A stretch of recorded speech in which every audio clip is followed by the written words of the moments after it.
What's up, guys? Glad that you're here on Sunday morning. Why don't you guys go ahead and stand up and let's worship.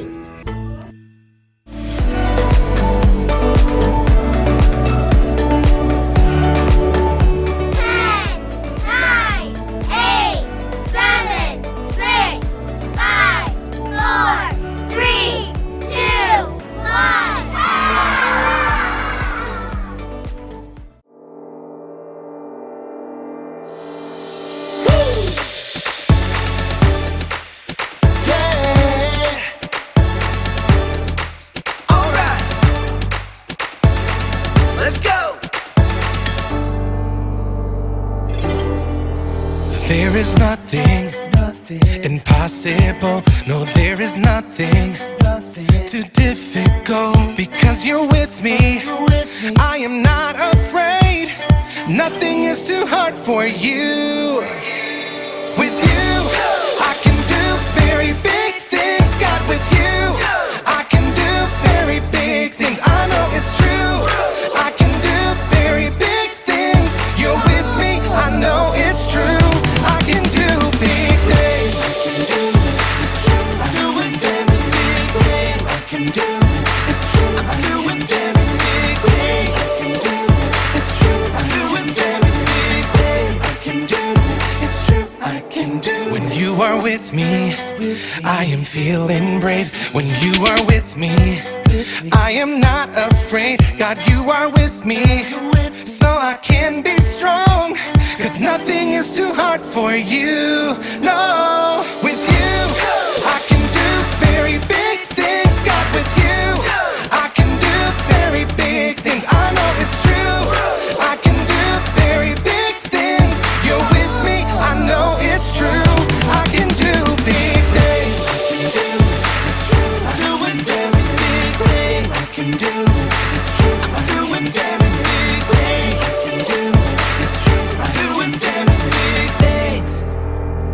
When I'm up, I can do it. When I'm down, I can do it. All around, I can do it. God, you are with me. When I'm up, I can do it. When I'm down, I can do it. All around, I can do it. God, you are with me. Yeah, I know with you, I can do very big things. God, with you, I can do very big things. I know it's true. I can do very big things. You're with me, I know it's true. I can do big things. I can do it, it's true. I can do it.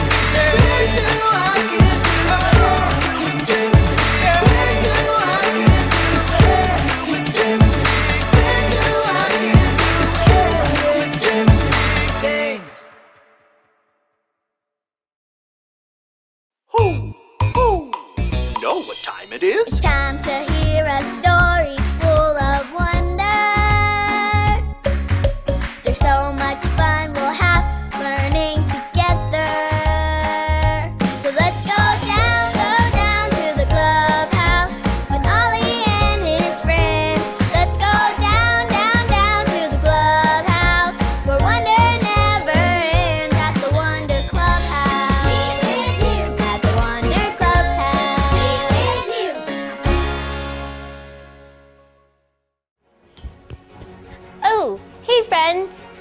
me, Super Poppy. Check out my new cape. When I'm Super Kid, I can do amazing things. Like, I went to my aunt's house last week, and she lives a whole 3 hours away. That's super far. My aunt was making dinner for the whole family. But while she was cooking, I heard someone who needed help. It was my little cousin. So I put on my super cape and dashed to the scene. First, I sing him a song to make him happy. The itsy bitsy spider climbed up the water spout. Down came the rain and washed the spider out. After that, I played a really cool game with him. Peekaboo. Peekaboo. Oh, and I could tell he was getting a little sleepy, so I gave him his favorite passy. Here you go. And before my aunt was finished making dinner, my cousin was fast asleep. Hoo, hoo. It's Ollie. Hello, Poppy. Hoo, hoo. Took a long trip, did you? Hey, Ollie. My aunt lives so far away, but I got to help my baby cousin. It was so fun. I'm glad you could go there. Hoo, you can be super anywhere. It's true. Listen to this story. Just follow me through. Hoo, hoo. Follow me through, follow me through, hoo. Ollie's got a Bible story for me and you. Okay, sit. Beg. Dance. Good job, Stormy Jane. You can take a break and go get yourself a treat. Oh, hi, friends. I'm Carrie the dog walker. It's nice to see you. I was just finishing up a little doggy training session with my best dog, Stormy Jane. She's learning to do so many big things. In fact, there's a great story in the Bible about someone who did a really big thing. His name was David, and he was a shepherd who took care of his father's sheep. Here they come. David watched over them day and night. He made sure they had green grass to eat and clean water to drink. And he watched over them and kept them safe. But one day, while the sheep were asleep, a big lion came near them. Stormy Jane, are you pretending to be a lion? You're always trying to get in the story, but this one's not for you. Silly dog. No, the big animal that came near the sheep was a real lion. Can you pretend to be a lion and roar with me? On the count of 3, let's hear your roar. Ready? 1, 2, 3. Roar! Oh, wow, great job. Well, the lion snuck up to the sheep and took one away in his mouth. David stood up. He knew he needed to rescue the sheep, but that was a big job. He was far away in a really big field, all alone. But David knew he wasn't really alone. God was with him and made him to do big things. And that gave David the courage to save the sheep. God helped David be strong and brave. David ran to the lion and saved the sheep. Yay, David! The Bible teaches us that we can be strong and courageous because God is with us. God was with David, and God made David to do big things like save the sheep. God is with us, and He made us to do big things too. He is with us at the park, on the playground, at night when we go to sleep. No matter where we are, we can remember that God is with us and made us to do big things. Oh, hey there, Ollie. Ollie, tell me, who made you to do big things? God made me to do big things. Yes, it's true. Now let's hear it from you. Tell me, who made you to do big things? God made me to do big things. That's the truth, friends. You better believe it. See you next time. Bye.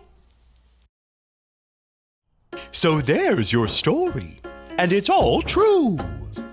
God was with David in the field, and He is with us everywhere we go too. Thanks, Ollie. goodbye to you. Hoo, hoo. Wow, God was with David and helped him do big things even out in the field. And God could help me to do things anywhere too. I think I got this story. Did you get it? If you did, say got it. Get it? Got it! Good! I'm so glad God was with me at my aunt's house far away so I could help my baby cousin. Whatever the day brings, God made us to do big things. See you later, super friends. Here I go.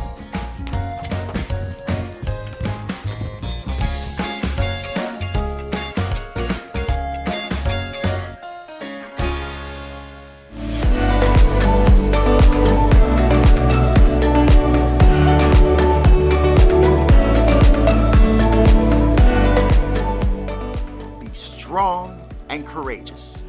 Do not be afraid, for the Lord your God goes with you.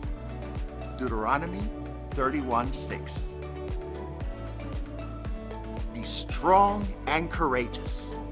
Do not be afraid, for the Lord your God goes with you. Deuteronomy 31:6.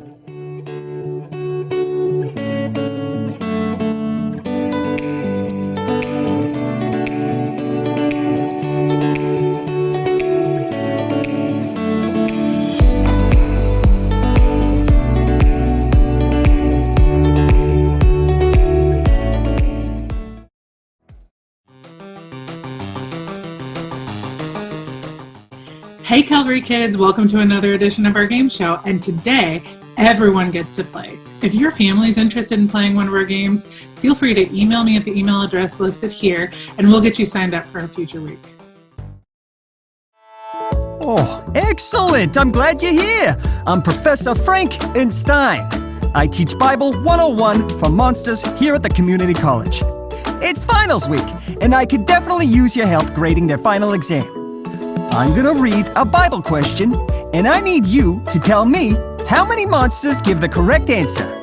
There will be 3 monsters at a time, so just shout out 0, 1, 2, or 3, depending on how many monsters get it right. Remember, sometimes all the monsters may have the right answer. That would make me so proud. But on some questions, all 3 monsters may have the wrong answer. So make sure you pay attention to all of the answers very carefully. We've got a lot of papers to grade, so we've only got 10 seconds to spend on each question. Everybody got it? Good! Let's bring in our first 3 monsters. Looks like we've got Barry, Helga, and George. Name a book of the Bible from the Old Testament. Remember guys, just shout out and let me know how many monsters give the correct answer. Looks like we've got John, Ephesians, and Revelation.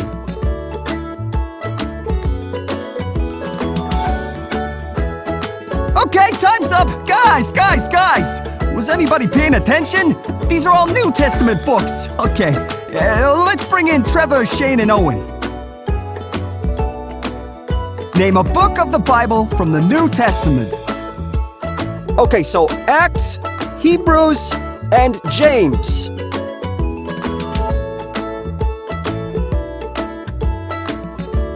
Okay, time's up!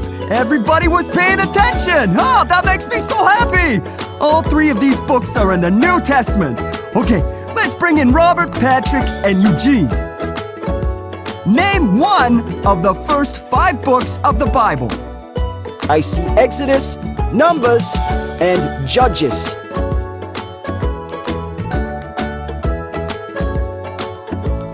Okay, time's up! Oh, Eugene! You were so close!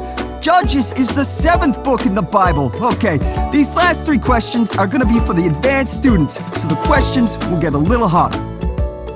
Name a book of the Bible that is one of the minor prophets. Looks like Isaiah, Jeremiah, and Ezekiel.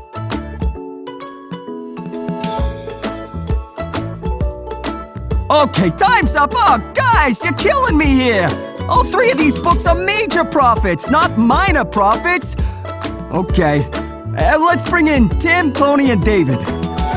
Name a book of the Bible that starts with the letter O. Okay, we've got Obadiah, Onesimus, and Obed. Okay, time's up! Nice job, Tim! Obadiah is correct! It is the only book of the Bible that starts with the letter O. These other names are in the Bible, but they are not Bible books. Okay, looks like we've got just one question left. Let's bring in Sally, Susie, and Selena. Name a book of the Bible that is between Galatians and Revelation. I see Colossians, 1 Thessalonians, and Titus. Okay, time's up! Wow, great job, ladies! All three of these books are between Galatians and Revelation. Way to ace your final! Well, that was a big help! Thank you for helping me grade those final exams. That was quite a monstrous task, eh? Oh, I kid.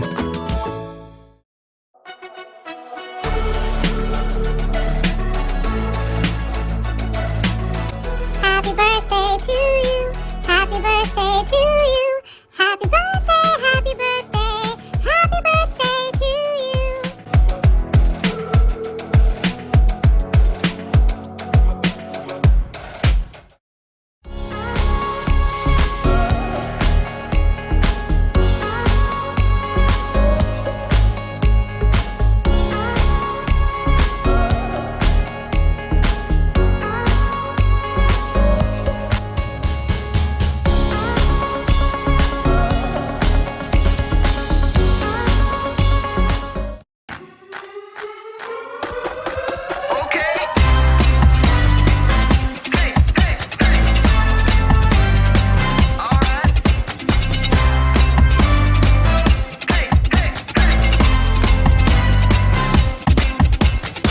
You made the earth, you keep it spinning. You made the ocean and everything in it, and you made the sky so blue, and you made every other color too. You made the sun, you keep it shining. You put the moon up in the midnight sky, and everything around me created by you only. I just wanna thank you, 'cause everything you made is so beautiful. Every single star and every beat of my heart, and it's beautiful. You made my feet, you made my hands.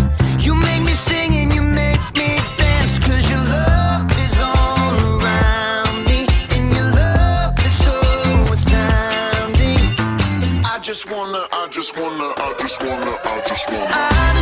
thank you, 'cause everything you made is so beautiful. Every single star and every beat of my heart, and it's beautiful. Here we go, break it down now. Everything you created with your imagination is wonderful and good. Wonderful and good. You're my inspiration beyond all explanation. You're wonderful and good. You're wonderful and good. Everything you created with your imagination is wonderful and good. Wonderful and good. You're my inspiration beyond all explanation. You're wonderful and good. You're wonderful and good. I just wanna thank you, 'cause everything you made is so beautiful. Every single star and every beat of my heart, and it's beautiful. I just wanna thank you, 'cause everything you made is so beautiful.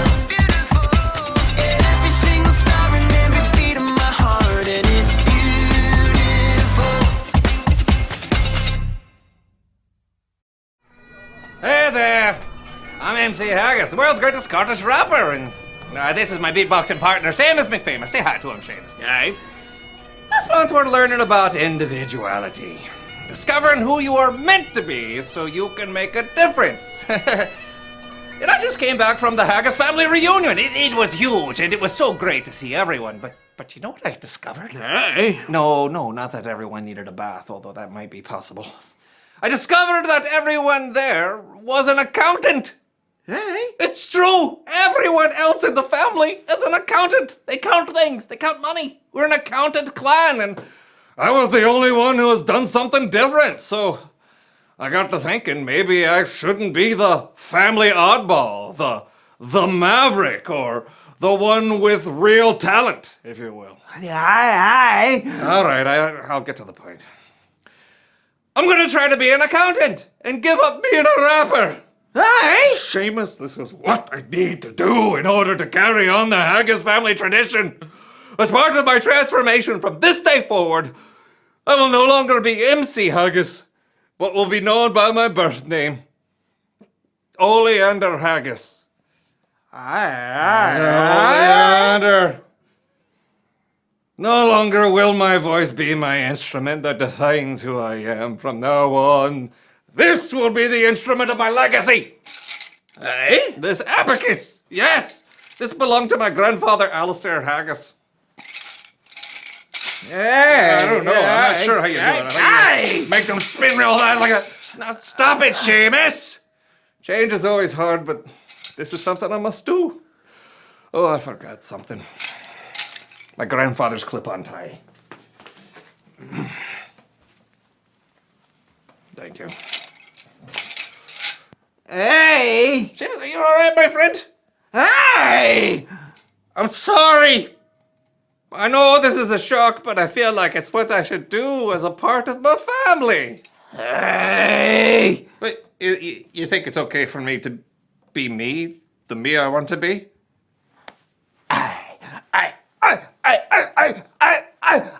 I've already discovered how I was meant to be, and my rapping helps others and makes a difference? Aye.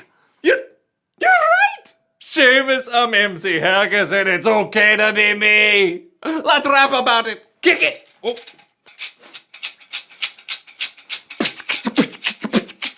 I'm MC Haggis, it's okay to be me. I'm a rapper by trade, that's how God gifted me. My good friend Seamus just helped me see that's who I was meant to be so I can make a difference. And that's individuality. Word!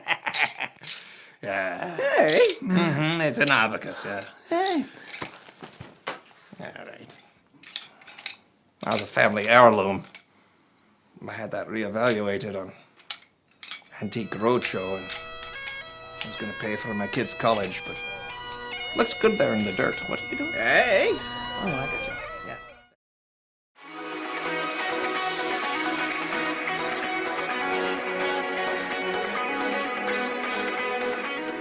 Hey everybody, I'm Graham, Candy Connoisseur, and I'm here to talk about individuality. Individuality is discovering who you are meant to be so that you can make a difference. Every single one of us is an individual. We were all made by God in our own unique ways. When you look at yourself in a mirror, you can see all the work that went into making every little detail. I see you! And it's not just what you look like that makes you an individual. Your whole personality sets you apart from everyone else in the world. You should really look at yourself sometime. Really look at yourself inside and out. Like when I look at myself, I think I'm pretty cool. Like a big bowl of ice cream. And there are things about myself that I like. I love that I'm good at problem solving. I have this ability to understand when something is wrong and immediately think of ideas to fix it. Oh, and I like that I'm funny. Like, have you ever heard of this one? Knock knock. Oh, right. I need someone in the room for that joke. Anyways, the punchline is, I didn't know you could yodel. Oh, I think I'm funny. Actually, now that I'm really looking, I'm thinking there are some things that I don't like about myself. Like, sometimes I procrastinate. That means when there's something that needs to be done by a certain time, sometimes I wait till the last possible minute to get it done. Oh, and sometimes I have a bad temper. When someone disagrees with me about certain things, I can get really angry really fast. And sometimes, not all the time, but sometimes I can be really selfish. There. A little cool, a little gross, and a lot messy. That's how I can see myself sometimes. Maybe you see yourself that way. Well, after today's story, you might discover that there's a whole new way to see yourself. Yeah, right. Like I'm really gonna eat that. See? I'm funny. The Bible. It's 66 books of history, stories, letters, and poetry that fit together to form God's one big story. The epic adventure of how He created us and loves us so much that He made a way to rescue us. As we travel through the Bible, from Genesis to Revelation, we discover people who met God and found their lives changed forever. Now, for an amazing story. Inspired by the book of Matthew, chapter 9, verses 9 through 13. Everyone in the shore town of Capernaum knew who Matthew was. You may also call me Levi. But few people actually liked him. Well, that's rude. Truth is, Matthew had put himself in an awkward situation. He was Jewish, like his relatives and friends, but he chose to work for the hated Roman government. Just trying to make a living.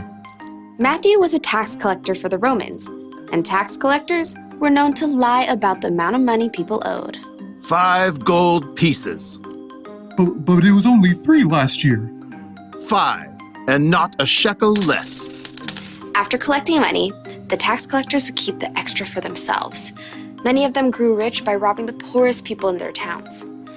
In fact, tax collectors and sinners were considered to be the same thing.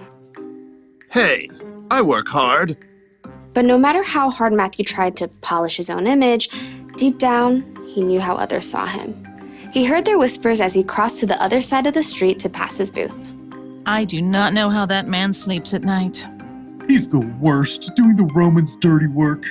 But one day, the crowds of Capernaum were full of different news. Did you hear about Jesus of Nazareth? The rabbi? He's not only a teacher. This morning, he made a lame man walk. That's just talk. My son was there. He saw it with his own eyes.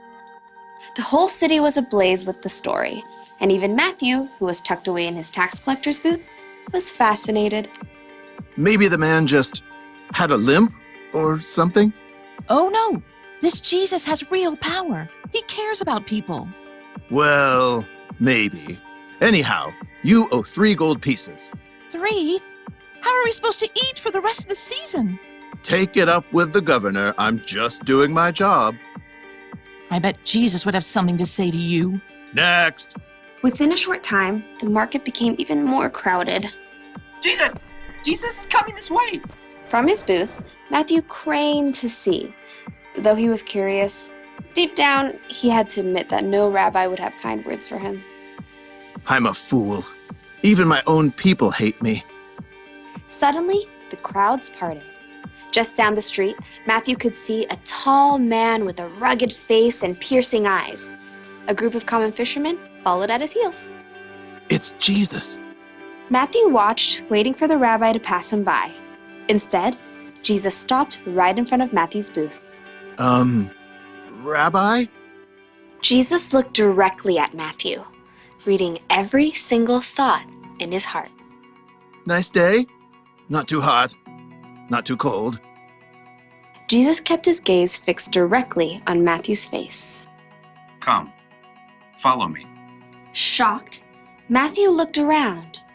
The crowd has fallen away. Who? Me? Jesus nodded. Matthew gaped. He had no doubt in his mind that Jesus knew every single thing about him, even everything he'd done wrong.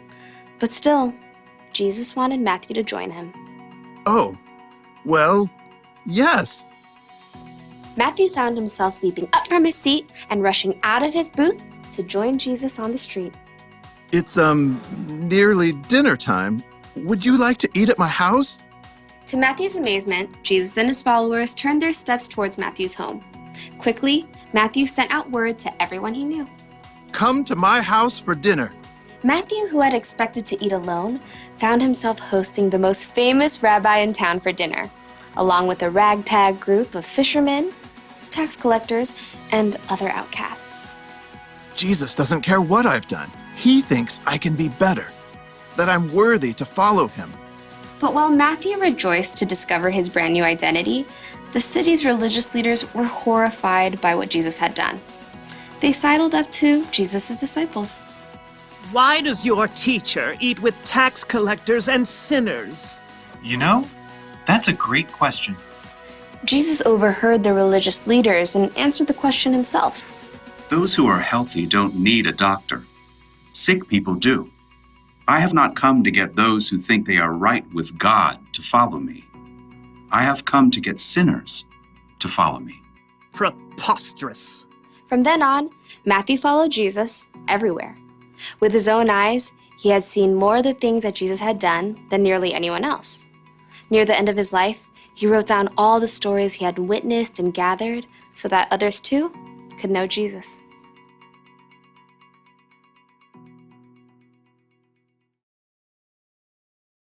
Before he was one of Jesus' disciples, Matthew was a tax collector. Tax collectors were kind of known for cheating people out of their money. Other people would have called Matthew a sinner, and it would have been true. Matthew, like everyone else in the world, sinned, which means he did things that God wouldn't want him to do. I wonder if Matthew saw himself this way. A little gross, a little messy. He might have felt ashamed, even worthless. But then something happened. He met Jesus. Jesus chose Matthew to follow him, even though Matthew sometimes did things he shouldn't. Even though he was a sinner, Jesus wants you to follow him too. He wants you to know him and trust him. And it doesn't matter what you've done or how you see yourself. When Jesus died on the cross, he took the punishment for your sins. You are forgiven, and he loves you just as you are, mess and all. It's almost like when Jesus looks at you, he sees through the mess. He sees past your mistakes. He sees the individual you that God created. When you believe in and follow Jesus, it can help you see yourself through his eyes. And it's so much better that way. The one thing to remember today is this. Knowing Jesus changes how you see yourself. I definitely like myself a lot better without mayonnaise. Blech. I'll see you next time.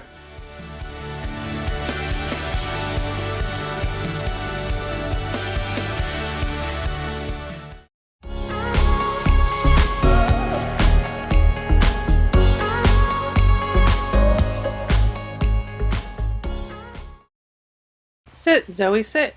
Good dog.